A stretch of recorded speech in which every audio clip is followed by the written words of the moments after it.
So question to you is, what do you recognize that you're good at that is not very helpful? So stick your comments in the chat box. I can now see them, and let's see what you recognize. I'm sure there are things that you are good at that are useful things to be good at, but what are the things that you're good at that are not useful to be good at?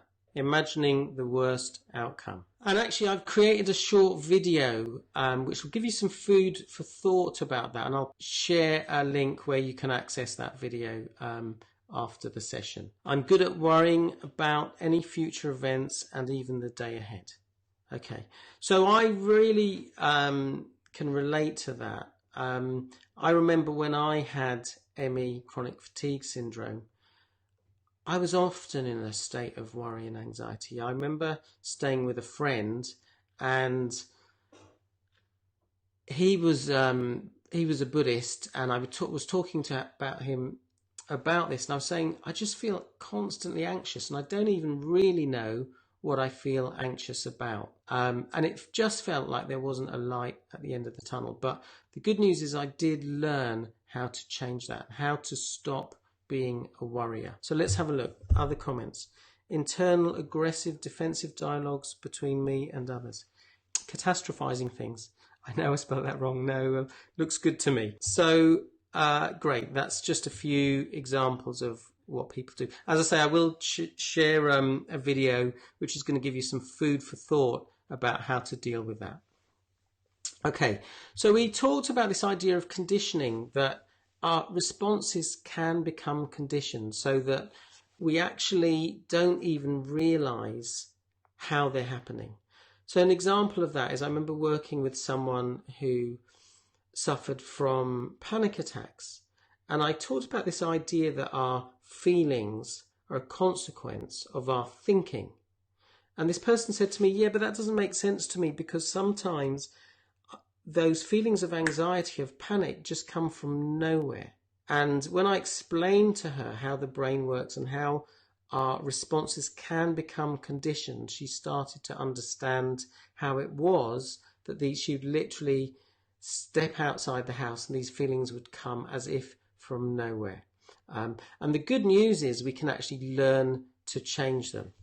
So how do we do that? How do we break the patterns? I run a training program called Building Resilience, and what I do is I help people identify all the unhelpful responses. Now, some of them responses people are aware of, but they don't know how to change. But some of those responses, they don't even realize they're doing because they've become unconscious and automatic. Then show people how to interrupt those responses and create new responses, which with practice can become our default. So my default response used to be anxiety and worry. I can even remember as a child sitting watching telly, not feeling calm and relaxed. And as soon as I noticed I was feeling calm and relaxed, I said to myself, oh, I'm not worrying about anything. And then I started finding things to worry about. So we also need to be proactive. And as I mentioned, we need to develop the mindset and thinking skills so that we're less likely to be knocked off balance. So there are tools that we can use for our mind. So for example, meditation is a really useful practice, and I've got clients who've said that they found it really helpful. And when I work with them, they're already ahead of the game because they're well rehearsed at observing their thoughts rather than stepping into their thoughts and having a conversation about what's going on in their head. They just observe their thoughts and are able to let go of them. Knowing how to shift our mindset, how to look at things from a different perspective. So if we look at some of those examples, let's just go back. So imagining the worst outcome, then we are excluding possibilities. As I say, I've made a little video where I talk about this more. And the more we actually consider the other possibilities, then we can actually consider that, the outcome might be different to what we're predicting. So we need to be able to reframe the situation. I think I've probably talked about this example before, but if someone's giving a talk and they're saying to themselves, this is all going to go horribly wrong, then they're not considering the possibility that it actually could go well. And as I say, I've made a video about this, which is on this topic of what we focus on and the information we exclude. I will share the link for that. We can also identify tools for the emotions. Talking therapies can be really helpful as long as both the practitioner and the client are aware of codependency. So, for example, I remember seeing a therapist some years ago about a specific issue, and I remember saying to them, okay, today's going to be the last session. And they said, oh, I think we need to talk about that. And I said, so if we have a session to talk about that, is that a free session or do I pay for it? And she said, oh, yeah, you pay for it. And I thought, well, you're deciding when I stop this session. So that's something just to be aware of. Having working with someone, a therapist, a practitioner, can be really useful, but you need to really be aware that the practitioner is empowering you. And, my job as a practitioner is to empower people so that they need me as little as possible. It's fine if they do come back for support, whatever, but my job is to actually help them move to the point where they can just, get on with their life as soon as possible. As I say, I do run a training program called Building Resilience. If you'd like more information about that, do get in touch. I will be doing a webinar in 2 or 3 weeks talking more about that and how it relates to ME/CFS. And as I've mentioned before, I do 3 free sessions every week. If you would like one of those sessions, then, do get in touch. So I've got a question for you, which is, what strategies have you found useful in dealing with your anxiety? So again, I'll just give you a little bit of time to put your comments in the box. I know it takes a little bit of time to get through. Let's just see if there's any other comments. Most of my anxiety is physical arousal. So it sounds like you're saying that you're noticing the physical aspect of the anxiety. Is that right? But maybe not aware of anything that's going on in your head that might be causing that anxiety. Just let me know. Feel free to comment on that. Mindfulness, fantastic. What about other people? What strategies have you found useful? I know for me, one of the things that really opened my mind is understanding that I had a choice. So when I train people, I talk about this idea that there are 2 kinds of thoughts. Our thoughts are either unhelpful or helpful. And if we recognize that we're having an unhelpful thought, we can press the stop button on that. Imagine that your mind is like a DVD player, that actually we do have a choice. Now, it might be, as I mentioned earlier, that worry thoughts, anxious thoughts are our default because we've practiced having those thoughts over and over again. So in order to interrupt that, it is going to take time and effort. But actually we can do it. I was going to share some photographs actually of clients who had anxiety to let you know how they got on, but I completely forgot. So let me talk about a couple of those clients. So one of the clients was someone who was agoraphobic. She experienced anxiety. She had ME/CFS, low self-esteem, and she was so lacking in confidence that she didn't leave the house. She didn't even want to answer the door or the phone. She was in her early 20s, and she came down to London from Liverpool to see me. And actually, after the first day of the training, she went to a restaurant with her parents, and they were really amazed because, as I say, she hadn't been out for 18 months. The next day, she went to Harrods and the theatre. A few years later, she sent me a photograph of her in Australia outside Sydney Opera House. I had another client who had anxiety, and she lived in China. And she said, when I go back to China, I want to go travelling with my friend, or my friend wants to go travelling, but I'm really not sure if I can do it. By the end of the training, she was saying, actually, I think I can go travelling. And she experienced a lot of back pain prior to the training, and she was traveling around China on trains, and she said the beds were just basically wooden boards.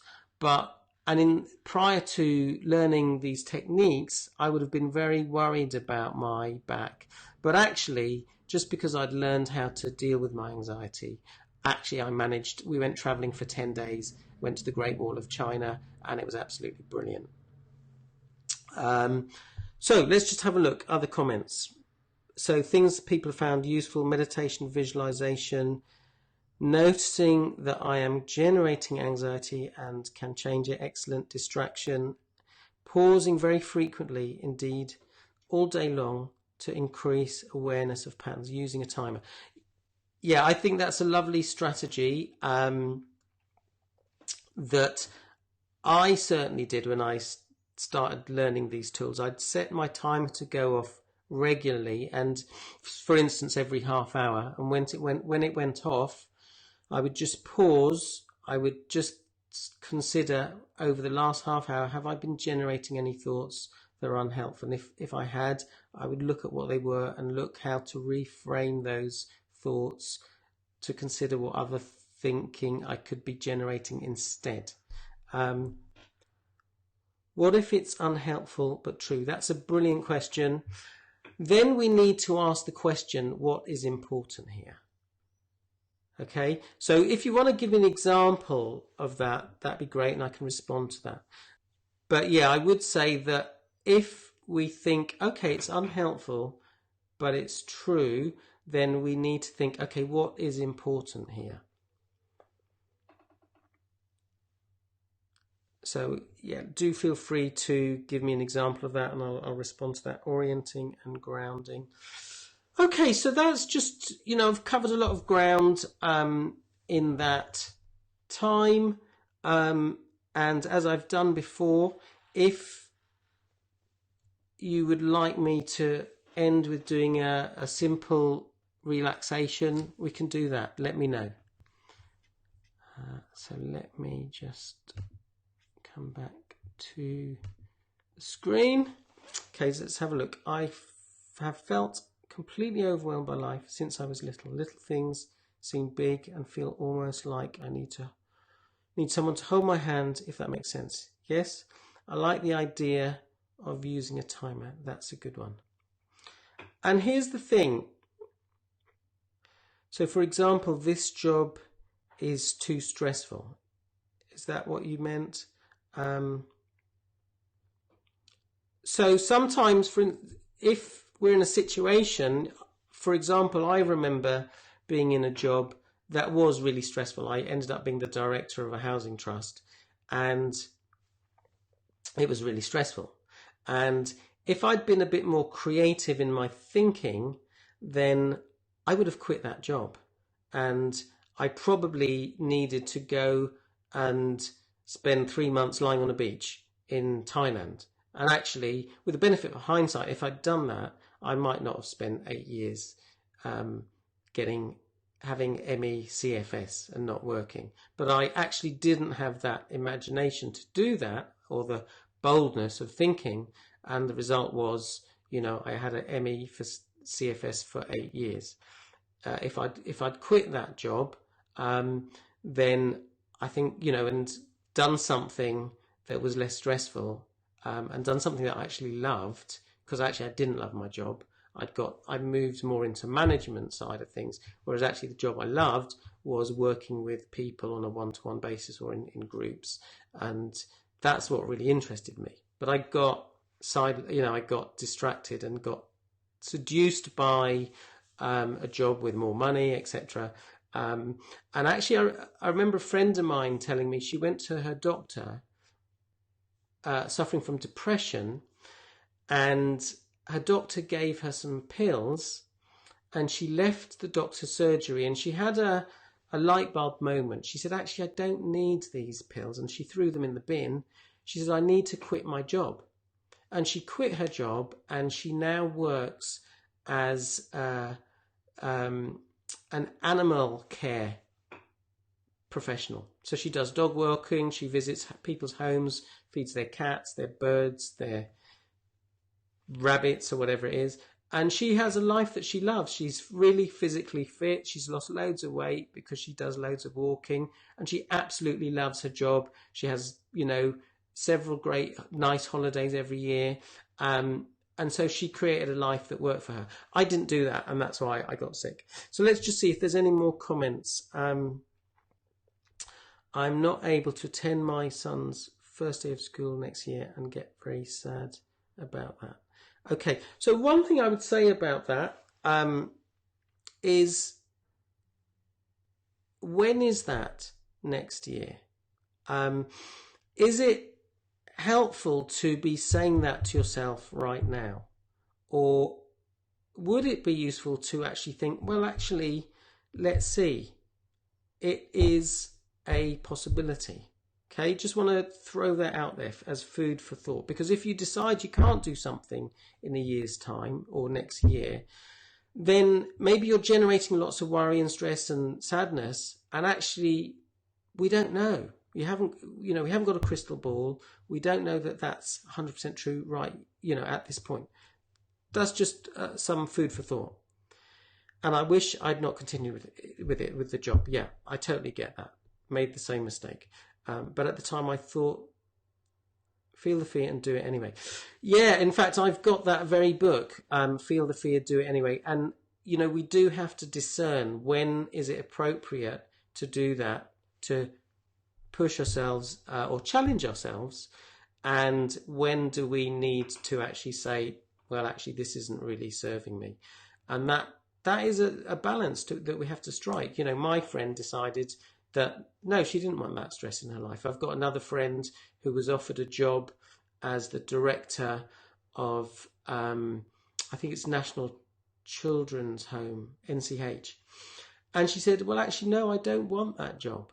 I'm quite happy being the deputy director because it means I go home, I leave work at work. I know if I took on that job, then it would start to encroach in my life and I would not enjoy that. So,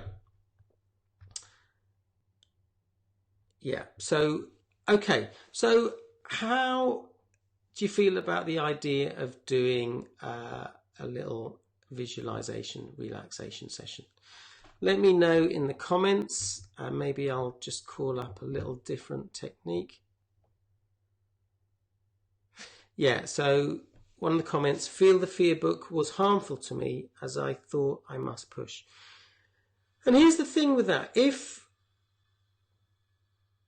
we recognize something is outside our comfort zone, my perspective is that we need to think about, how can I approach that in a way that's manageable for me?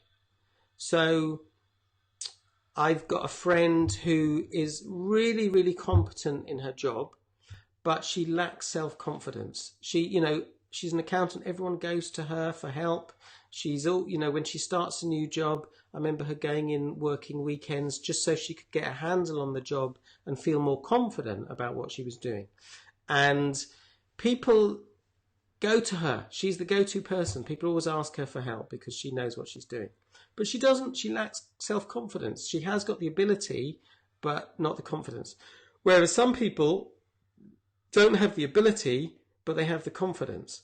And so one of the things I suggest to her is, well, one way you could build your confidence, for instance, is to go to something called Toastmasters, which is an organisation that helps people be more confident about speaking in public. And one of the things they do is they have a 2-minute session where they give you a topic to talk about, and you have to talk about it in that moment. They literally give you a piece of paper, has a topic on it, and you have to talk about it. And the first time I went to Toastmasters, they said, look, after the break, we're doing this 2-minute thing. Are you up for it? And the guy who was sitting next to me, who was also there for the first time, said, yeah, I'm up for it. And I was ready to say, oh no, that sounds really scary. But because he said yes, I said, okay, yes, I'll do it. And so when I got up, the topic I had to talk about for 2 minutes was footballers spitting. So I talked about it for 2 minutes, and it was really challenging. But what was interesting is that I did get good feedback. I didn't feel confident, but the chap said, you actually came across as really confident, which I thought, that's so bizarre, because I didn't feel it at all. And it made me realize that this is something if I just keep going, that it is something that will just get easier and easier. So my approach to combating fear is to break it down into small, manageable steps. If the big step seems too daunting. At the same time, I remember a couple of years ago having to give a speech at my stepdaughter's wedding, and I remember thinking about it a few months. She asked me, do you want to give the speech at the wedding? And I said yes. And as I thought about it, this was in September, I could feel tension in my body.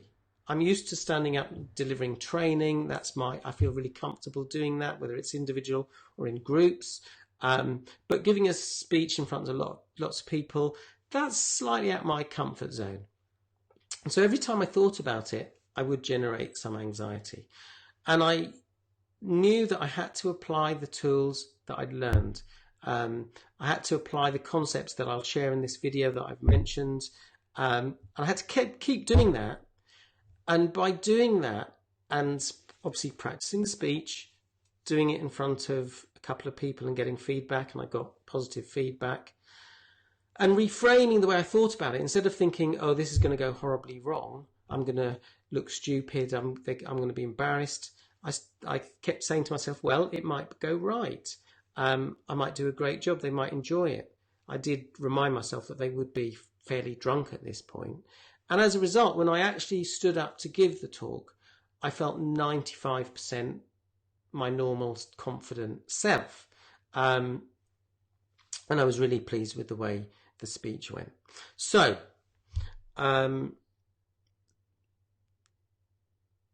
okay, so let's, a few comments. Yes to the relaxation. I have a hard time striking the balance, hard to know when to challenge or not. Okay, so that's something to practice, okay? So if my tendency used to be, I have to do the most difficult thing. And what I'm learning is there might be times when I can be kinder to myself and just look at what are the small steps. So if your tendency is to give yourself a hard time and think you have to, do everything, have to say yes to everything, consider, okay, what are the small steps that I could take? So maybe that's something that you can practice, just being a bit kinder and gentler toward yourself.